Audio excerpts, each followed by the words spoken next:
আলহামদুলিল্লাহ, আসলে কনসেপ্ট করলে ভালো লাগে।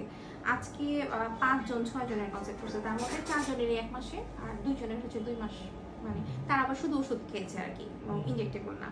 আপনাকে ইনজেক্টেবল দিয়েছিলাম কারণ আপনি তো আসলে অনেক জায়গায় ট্রিটমেন্ট করেছেন, আমি কারো নাম মেনশন করতে চাই না, কারণ সবাই ভালো, সবাই চায়।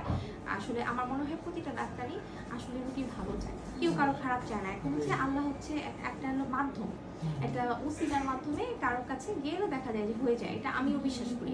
তা না হলে যে আমি আমার সমস্যা হলো আমি থাইল্যান্ড চলে গেলাম, কারণ থাইল্যান্ডের প্রতি আমার একটা বিশ্বাস আছে, ওখানে আমি অনেকদিন ছিলাম, লং টাইম ছিলাম, এই কারণে দেখা যায় আমার বাচ্চাও কিন্তু ওখানেই হয়েছে, ঠিক আছে।